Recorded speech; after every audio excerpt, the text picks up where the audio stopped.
Hi, I'm Coach Corey Wayne, and this is my video coaching newsletter. And the topic of today's newsletter is going to be getting dumped, no contact, and finding true love again. Well, I've got two different emails to go through with you today. First one's from a guy. He's 30 years old, just got dumped by his 28-year-old girlfriend. He's been with her for 5 years.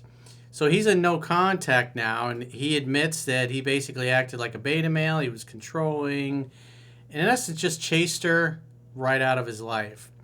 And he's kind of in the mindset of, I'm never going to find anybody as good as she was.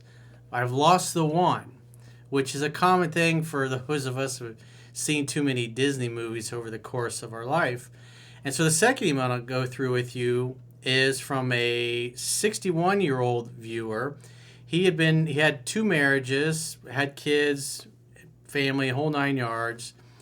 And he found my work because he started dating a woman that he really liked, and he just chased her right out of his life. So he went no contact with her, and in the process of that going sideways, that's when he came across my book, started applying it, and he shares how he met his new current love, who's 10 years younger than him, and seems like, at least based on what he's saying, that she's pretty much better than anybody he's had to date. So you got one guy right in the middle of the worst part of just getting dumped, thinking, oh, my life's over. And you got a guy who's literally twice his age, who's had two long-term marriages, was single for several years, met a girl he really liked, chased her out of his life. And then he came across my work, started implementing it, and now he has a great success story to share. So it's good contrast for the guy, especially the younger guy, because he's of the mindset, I'm never going to find anybody better. And here's somebody twice his age who has many more relationships and life experiences under his belt, and yet he started over in his 60s and was able to do well. So if a guy's in his 30s, or late 20s, early 30s, it's like, come on. But remember, human beings act consistently with how we view ourselves to be, and it doesn't matter whether the view is accurate or not. So let's go through the first guy's email. He says, hey, Coach Corey, first off, I wish I would have known you before all this happened, but here we are. Well, the reality is, if somebody had given you my book before all this happened, you would have been like, I'm busy, I ain't got time.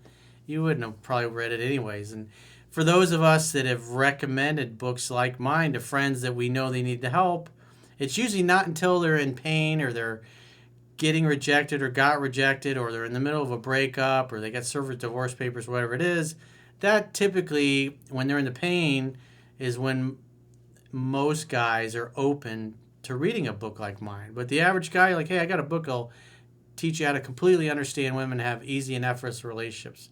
They're like, oh yeah, I'm busy right now. I got to get my elbow fixed.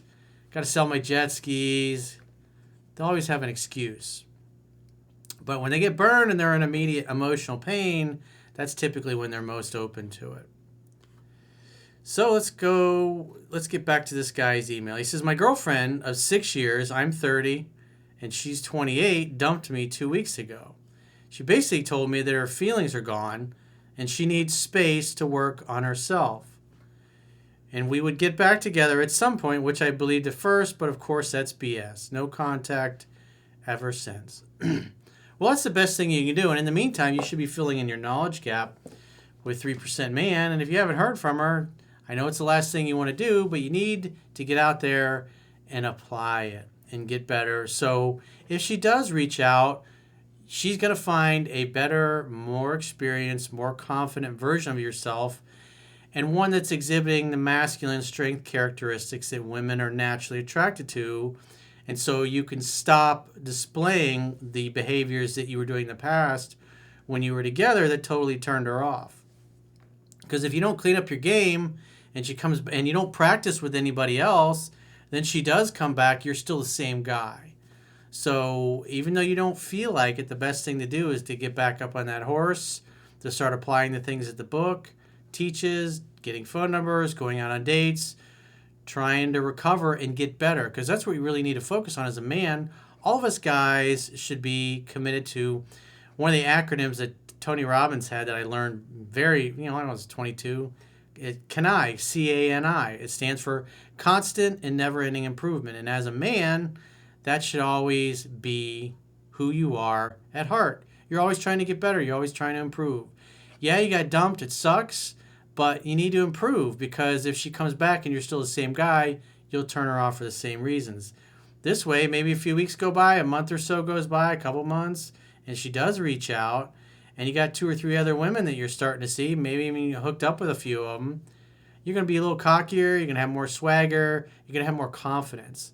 And the thing that attracts women to guys most is a confident man. And so anything you can do to read the book, apply it, get some experience, so if she does reach back out in the future, you'll present the most confident, attractive version of yourself and give yourself the best possible chance to cause her to want to have another chance with you. He says, basically, what happened, I got needy, I got beta, I got insecure and jealous, and did not cater to any need she had. Yeah, women want to feel like you care about them. And if you neglect them and you make them feel like they don't care, the important thing, focusing on their feelings, because women don't care how good of a dude you are, or how nice you are, or how successful you are.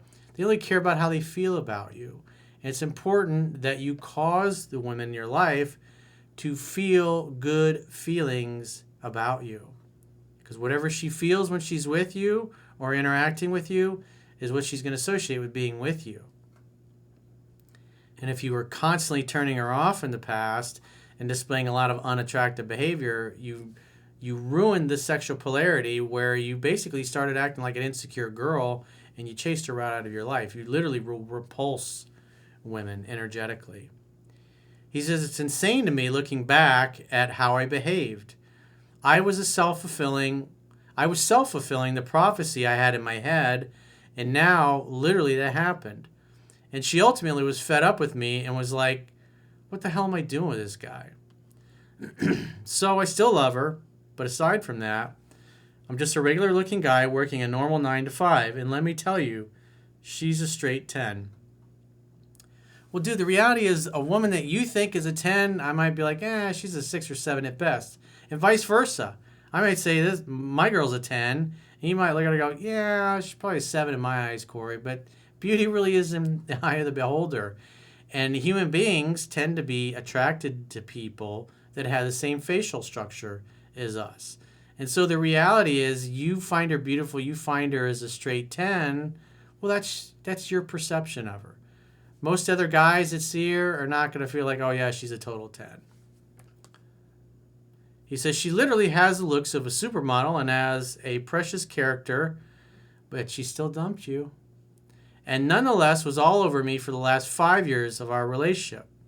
I always knew that I won't be able to pull one. I mean, this is like a total limiting belief here. He says, I always knew that I won't be able to pull one like her again, which ultimately led to me being beta and insecure and whatnot. Well, women like a guy who feels like he deserves to be there. And if you constantly feel like you won the lottery and it's just a matter of time before she finds out what you really like and dumps you, just like you said, it becomes a self-fulfilling prophecy. You display so much unattractive behavior that she no longer wants to be with you. So he puts this question in big bold letters. How do I get over the fact I'll never be able to upgrade or get her back? Well, if you read what's in this book 10 to 15 times and you commit it to memory, you listen to the book on 2-speed on the audiobook while you follow along in a physical or digital copy, you'll be able to retain it quicker and commit it to memory faster. So if she does reach out, you can attract her back more easily. But also what happens is your confidence grows, the quality of the women that you're able to attract grow. And the fact that you're sitting there going, oh, she was, I'll never attract somebody like her again. It was like, that's bullshit. I mean, you attracted her in the first place. So you did it once, you could do it again. You could still do it even when you're older. I mean, it's pretty natural for guys, especially again, they're 50s, 60s, can easily attract women 20 and 30 years younger than them by acting like a man, because quite frankly, that's why the book says 3% man. There's not very many of us out there in society, because most guys, they major in minor things. They won't do what's necessary. And remember, 74% of all Americans are overweight and obese, or overweight or obese. So if you're fit and in shape, you don't have to be Mr. Olympia. Just being fit and in shape and slim and have your shirts fit and nice, it's like women are going to notice you, especially younger women. And that's good for your ego. That's good for your confidence. So get your ass to the gym, work out, get fit, look good, and apply what's in the book. And you'll see that you have way more choices than you ever imagined. It's all about setup as well. Put yourself in a position where whatever you do in your social life facilitates you meeting younger, beautiful, attractive women. Preferably where you're outnumbered, where there's more women than dudes. So what would you do? Where would you go? What kinds of places would you hang out to make that a possibility? Yoga class is an easy example. I mean, you're going to go to a yoga class. There's going to be a lot of typically fit and in shape women in there and maybe a couple of dudes. That's a target-rich environment. And you go to a class on a regular basis and you get to know other women in the class, the single ones will start to gravitate in your direction. It's like if you apply what's in the book, it'll be so simple. And then what you'll notice when we get to this second email that I'm going to go through, the woman that he screwed it up with, who basically ghosted him, she actually came back. But he had grown so much, his confidence had grown so much, that he didn't even want her back because the woman he attracted afterwards was somebody better. So that, and I've had this experience countless times over the years with people that are sending me emails. They want to get their ex back, but what happens is when the ex finally starts to come back, their confidence has grown so much, their game has improved so much, that the women that they're dating and sleeping with then are on a whole other level than they were used to. And they don't want to get back together with the ex, just like I said, the next guy you'll see. He says, I've had plenty of women before, and they were all drama, and weren't even half as attractive as my ex. Well, you were with this girl for 6 years. So you have 6 years of successful repetitions. Granted, as you said, the last year you were on the upside or the wrong end in the leverage position. But hey, now you're going through the book, you can see your mistakes, and you just don't repeat them. So if you don't make the same mistakes, you'll have lots of other choices and lots of other options. He says, I could bang my head against the wall just thinking about going back into this world. I have no motivation in dating because whatever chick I'm going to do the Indoor Olympics with, they're mediocre compared to her. You don't know that. You haven't even tried yet. He says, plus, I'd be in for a serious relationship. They won't compare to the loyalty and kindness of my ex. All the best from Germany. Loyalty? How loyal was your ex if she dumped you? It's like you got her on a pedestal and she really doesn't belong there. If she was so super loyal to you, maybe she would have stuck it out longer. But again, you're looking at it because just like you've recognized, your mindset is not where it needs to be. And remember, we're going to act consistently with how we view ourselves to be, and it doesn't matter whether the view is accurate or not. And so deep down, you viewed yourself as not being worthy of her. And so what did you do? The last year you acted unworthy to the point where eventually she agreed with you and says, you know what, you don't deserve to be with me. So number one, if you want to attract and keep a woman like the one you had, you got to act like you deserve to be there. And so if you constantly are acting like you don't deserve to be with the women you're dating, they're all going to agree with you at some point. Once they figure that out, that you don't have the confidence and you don't feel like you deserve to be there, they're going to dip on you. They want a man they can admire and respect and look up to, and a guy that has confidence. So you got to think about what you're thinking and feeling.